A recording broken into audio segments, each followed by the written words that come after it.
Hello everyone. ఇప్పుడే 'option' movie అయితే చూడడం జరిగింది. సో, దాని రివ్యూ ఏంటో చూద్దాము. ఒక మాటలో చెప్పాలంటే మూవీ అయితే నాకు నచ్చింది. ఒక మంచి థియేట్రికల్ ఎక్స్‌పీరియన్స్‌ని అయితే ఇచ్చిందనే చెప్పాలి. ఇది నాకు 'Substance', 'Evil Dead Rise', 'Weapons', 'Long Legs' ఈ మూవీస్‌నైతే పక్కా గుర్తు చేసింది. అంటే కొద్దిగా కాన్సెప్ట్ అనేది కొత్తగా ఉన్నా సరే, ఇది ఎక్కువగా 'సబ్‌స్టెన్స్' మూవీనైతే గుర్తు చేసింది. ఇంకా మెయిన్‌గా ఇది డైరెక్టర్‌కి డెబ్యూటెంట్ మూవీ.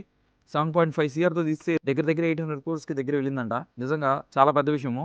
ఇందులో యాక్టర్స్ యొక్క పర్ఫార్మెన్స్ అయితే చాలా బాగుంది. మెయిన్‌గా హీరోయిన్‌దైతే చెప్పలేము. పిచ్చి లేసింది. చాలా బాగా చేసింది తను. ఇంకా ఇంటర్వెల్ దగ్గరొచ్చే సీన్ ఉంటుంది. నిజంగా భయపెట్టేసింది. థియేటర్‌లో అయితే ఉలిక్కిపడ్డారు అందరూ. అలానే ఇందులో చాలా డిస్టర్బింగ్ సీన్స్ ఉన్నాయి. సౌండ్ డిజైన్ అయితే మామూలుగా చేయలేదు. ఆ సీన్ వచ్చే లోపలే మనకు టెన్షన్ అయితే బిల్డ్ చేసేసారు. ఇందులో దెయ్యం కన్నా కూడా ఆ సూపర్ న్యాచురల్ అట్మాస్ఫియర్ చాలా డిస్టర్బింగ్‌గా అనిపించింది. పక్కా థియేటర్‌లో ఎక్స్‌పీరియన్స్ చేయాల్సిన మూవీ. ఇంకా స్టోరీ విషయానికి వచ్చేస్తే బేర్ అనే ఒకతనుంటాడు. తను నిక్కీ అనే అమ్మాయిని లవ్ చేస్తూ ఉంటాడు. తనకి ఫీలింగ్స్ కన్ఫెస్ చేయాలని చెప్పేసి ఎప్పటినుంచో ట్రై చేస్తుంటాడు. కానీ అది కుదరదు.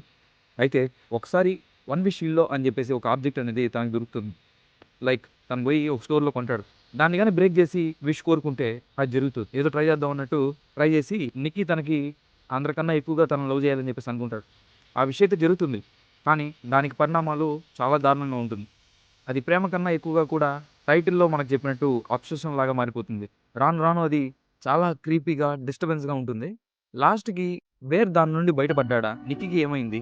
ఓవరాల్‌గా ఒక థియేట్రికల్ ఎక్స్‌పీరియన్స్ కోసం మీరు పక్కా దీన్ని థియేటర్స్‌లో అయితే మిస్ కావద్దు. ఒక మంచి ఎక్స్‌పీరియన్స్‌ని ఇచ్చింది.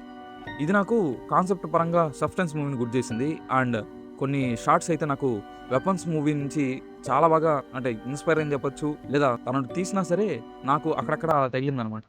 థియేటర్‌లో అయితే నాతో పాటు వచ్చినోళ్ళు చాలా మంది ఉలిక్కిపడ్డారు. అది చాలా బాగా అనిపించింది.